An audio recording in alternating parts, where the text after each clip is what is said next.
أعوذ بالله من الشيطان الرجيم بسم الله الرحمن الرحيم رب اشرح لي صدري ويسر لي أمري واحلل عقدة من لساني يفقهوا قولي سورہ بقرہ کی آیت نمبر 275۔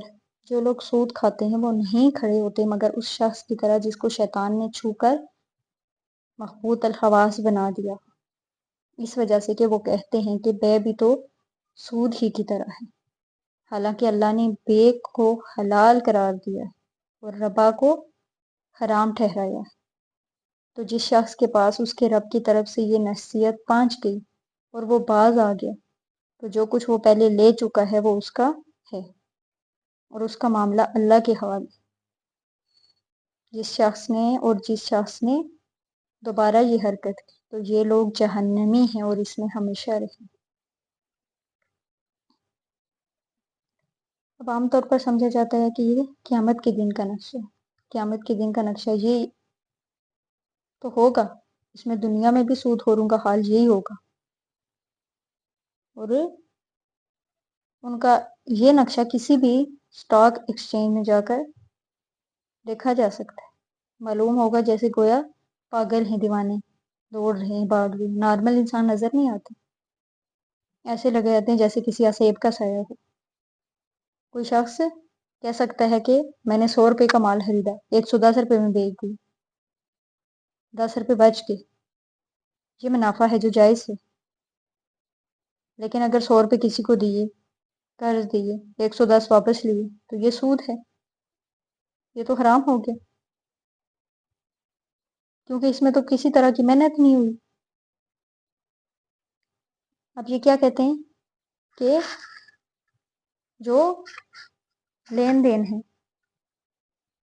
تو وہ بھی کیا ہے، اس میں جو منافع ہے تو وہ بھی اس کو اللہ نے حرام دیا اور جو سود ہے اس کو حرام ٹھہرایا ہے۔ اب یہ بات کرو کہ اللہ کو مانتے ہو یا نہیں، رسول کو مانتے ہو یا نہیں، قرآن کو مانتے ہو، اگر مسلمان ہو، مومن ہو، اللہ اور اس کے رسول کے حکم پر سر تسلیم ہم کرو، جو کچھ رسول تمہیں دیں اسے لے لو، اور جس چیز سے روک دیں اس سے رک جاؤ، یہ تو شریعت کا معاملہ ہے۔ لیکن یہ کیا ہے کہ وہ ان کی عقل میں یہ بات نہیں آتی۔ اب اگر کسی کو بھی آپ نے پیسے دیے اور اس میں پہلے سے طے شدہ منافع حاصل کری تو یہ تو حرام ہو جائے گا۔ منافع تو وہ تو پتہ ہی نہیں ہے کہ منافع کبھی قیمتیں بڑھ جاتی ہیں، کبھی کم ہو جاتی ہیں منافع کی، اس لیے اللہ نے منافع کو حلال اور سود کو حرام کیے ہیں۔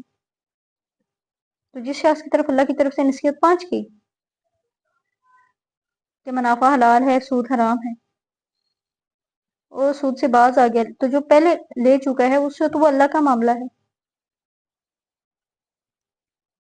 وہ اس سے واپس بھی حساب کتاب نہیں کیا جائے کہ تم اتنا سود کھا چکے ہو واپس کرو۔ لیکن اس کا مطلب یہ نہیں ہے کہ اس پر کوئی گناہ نہیں ہے، اس کا معاملہ یہ اللہ کے حوالے، اللہ چاہے تو معاف کر دے، چاہے تو اس پر بھی سزا دے۔ لیکن جس نے نصیحت آنے کے بعد بھی یہ اس چیز روش سے باز نہیں آیا تو وہ جہنمی ہے، ہمیشہ ہمیشہ اسی میں رہیں گے۔ 276 ہے، اور اللہ سود کو مٹاتا ہے اور صدقات کو بڑھاتا ہے، اور اللہ کسی ناشکرے اور گناہگار کو پسند نہیں کرتا۔ سود کو اللہ مٹا، یعنی جتنا سود بڑھے گا اسی قدر بے روزگاری بڑھے گی، افراط زر میں اضافہ ہوگا، شرح سود بڑھے گا، شرح سود سے بڑھنے سے ہی بے روزگاری بڑھتی ہے۔ اسی طرح سے کسی بھی ملک کی معیشت جو ہے وہ تباہ ہوتی ہے۔ لیکن یہی کیا ہے، کافی ٹائم تک تو یہ تباہی سامنے آتی، لیکن پھر ایک دم اس کا کیا ہوتا ہے، بڑے بڑے بند جب دیوالیاں ہونا شروع ہوتے ہیں تو پتہ چلتا ہے۔ تو کیا ہے کہ اللہ سود کو مٹاتا ہے، سود والے کو اللہ معاف نہیں کرتا، جبکہ صدقات جو اللہ کی رحمت ہے اللہ تو اس کو بڑھاتا ہے۔ بالکل سود کا کے معاملے میں صدقات کا جو معاملہ ہے بالکل برعکس ہے۔ اللہ تعالیٰ کو وہ سب لوگ ہرگز پسند نہیں جو نہ شکرے اور گناہگار۔ 277 ہے، ہاں جو لوگ ایمان لائے اور انہوں نے نیک عمل کی، نماز قائم کرتے رہے، زکوٰۃ ادا کرتے رہے، ان کے لیے ان کا اجر ان کے رب کے ہاں محفوظ ہے، اور نہ انہیں کوئی خوف لاحق ہوگا، نہ ہی وہ غمگین ہوں گے۔ یعنی جو لوگ اللہ پر ایمان لائے، جب اللہ کی طرف سے کوئی نصیحت آ گئی اس پہ پورے اترے، عمل کیے، نیک عمل کیے، نماز قائم کرتے رہے، زکوٰۃ دیتے رہے، ہر طرح کا حرام چھوڑ دیا۔ اب ظاہر ہے نیک عمل میں تو جو شے حرام ہے اس کا چھوڑ دینا بھی لازم ہے، تو انہیں کوئی غم نہیں ہوگا، کوئی خوف نہیں ہوگا روز قیامت اللہ کے ہاں پیش ہوتے ہوئے۔ 278 ہے کہ اے ایمان والو اللہ کا تقوی اختیار کرو اور سود میں سے جو باقی رہ گیا ہے اسے چھوڑ دو اگر تم واقعی مومن ہو۔ یعنی جب اللہ کی طرف سے نصیحت آ گئی، اللہ کا حکم آ گیا کہ سود حرام ہے، اس کو چھوڑ دو، تو جو انہوں نے دیا ہے، وہ قرض کسی کو دیا ہے سود پہ، اب اس کا سود چھوڑ دو، تو اللہ سے ڈرو، اللہ کا تقوی اختیار کرو تو اللہ بخش دے گا۔ لیکن کہا جائے اگر تم واقعی مومن ہو تو یہ فیصلہ کرو۔ 279 ہے، پھر اگر تم نے ایسا نہ کیا تو خبردار ہو جاؤ، اللہ اس کے رسول کی طرف سے تمہارے خلاف اعلان جنگ ہے، اور اگر تم توبہ کر لو پھر اصل اموال تمہارے ہی ہیں، نہ تم ظلم کرو اور نہ تم پر ظلم کیا جائے۔ یعنی سود خوری سے باز نہ آنے پر دیکھیں کہ کتنا بڑا ہے، اعلان جنگ ہے ان کے خلاف اللہ اور اس کے رسول کی طرف سے۔ اب کہتے ہیں قرآن و حدیث میں کسی اور گناہ پر یہ بات نہیں آئی، یہ واحد گناہ ہے جس پر اللہ اور اس کے رسول صلی اللہ علیہ وسلم کی طرف سے اعلان جنگ ہے۔ لیکن اگر پھر تم توبہ کر لو تو جو اصل مال ہے وہ تو تمہارے ہی ہیں، وہ تمہیں لوٹا دیے جائیں گے۔ سود چھوڑو اور اپنے اصل مال جو ہے وہ واپس لے لو، نہ تم کسی پر ظلم کرو کہ اس سے سود وصول کرو، نہ ہی تم پر کوئی ظلم کہ تمہارا اصل جو مال ہے وہ بھی ڈبا دیا۔ آیت نمبر 280 ہے، اگر مقروض تنگ دست ہو تو فراخی حاصل ہونے تک اسے مہلت دو، اور اگر تم صدقہ ہی کر دو تو یہ تمہارے لیے بہتر ہے اگر تم جانتے ہو۔ یعنی اگر مقروض جس کو قرض دیا ہوا ہے وہ تنگ دست ہے تو اسے تھوڑی مہلت دے دو کہ وہ اس کا ہاتھ کھلا ہو جائے، کہ شادگی پیدا ہو جائے، تاکہ آسانی سے آپ کا قرض واپس کر دے۔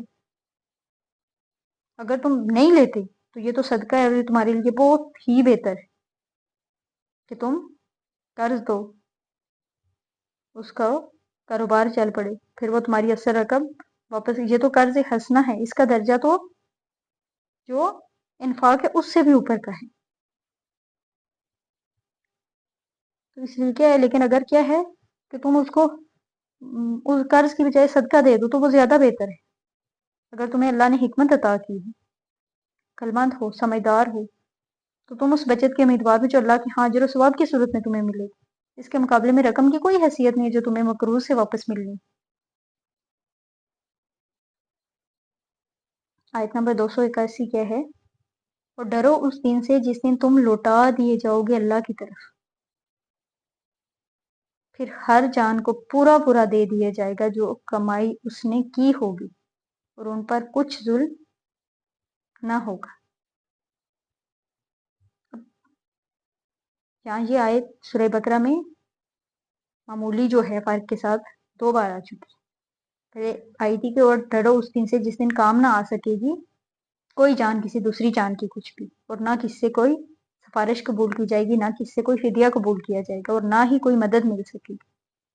اور ڈرو اس دن سے کہ جس دن کام نہ آ سکے گی کہ کوئی جان کسی دوسری جان کی کچھ بھی، اور نہ کسی سے کوئی فدیہ قبول کیا جائے گا، اور نہ کسی کی سفارش پہنچا سکے گی، اور نہ انہیں کوئی مدد مل سکے گی، اور ہر ایک کو جو اس نے کیا ہوگا اس کا پورا پورا بدلہ دیا جائے گا، اور ان پر کوئی ظلم نہیں ہوگا۔ جو دنیا میں کریں گے وہی آخرت میں ان کے نامہ اعمال میں ان کے ہاتھوں میں پھڑایا جائے گا۔ اللہ بار بار کہتا ہے کہ اس دن سے ڈرو جس دن تم لوٹا دیے جاؤ گے۔ کوئی شک نہیں ہے کہ اللہ غفور الرحیم ہے، اللہ بخشنے والا مہربان ہے، لیکن اللہ کی آیات واضح آنے کے باوجود جب انسان اپنی گناہوں پر، اپنی غلطیوں پر ڈٹا رہے تو پھر ان کے لیے ڈرنا کے یہ کہ وہ اللہ کی ایک کھلا پیغام آ رہا ہے کہ اس دن سے ڈرو جس دن اللہ کے حضور کھڑے ہوں۔ اب دیکھیں ہم معمول کی زندگی میں، دنیاوی زندگی میں امتحانات دیتے ہیں اور کمرہ امتحان میں ہماری کیا حالت ہوتی ہے؟ جب پیپر ہمارے پاس نہیں آیا ہوتا ہم سوچ رہے ہوتے ہیں کیا آئے گا. اسی طرح جب رزلٹ آ رہا ہوتا ہے تو وہ بھی رزلٹ کا دن ہے، اور جس دن نامہ نمال ہمارے ہاتھوں میں دیے جائیں گے. اس دن کسی تمام جو مال کیے ہوں گے ان کا بدلہ ہوگا، اور کسی پر کوئی ظلم نہیں ہوگا. جو ہم نے آگے بھیجا ہوگا وہی ہمارے ہاتھوں میں دیا جائے گا. اللہ سبحانہ و تعالیٰ سے دعا کیا کریں، میرے لیے بھی کیا کریں، اپنے لیے بھی کیا کریں، اپنے رشتہ داروں کے لیے بھی کیا کریں، اپنے عزیز و اقارب کے لیے بھی کیا کریں کہ اللہ ہمیں صراط المستقیم پہ چلنے کی توفیق عطا فرمائے، اس راستے پر جو اللہ نے اپنے نیک بندوں کے لیے رکھا ہے. اور اللہ ہمیں اسی زندگی میں ہدایت دے، کیونکہ اللہ کے سوا تو کوئی ہدایت نہیں دے سکتا، کہ ہم اس کی خوشنودی والے راستے پہ چل رہے ہیں. اور جو لوگ اس دنیا سے پردہ فرما چکے ہیں، رخصت فرما چکے ہیں، اللہ ان سب کو بھی بخش دے، ان کے گناہوں کو بخشے. آمین یا رب العالمین.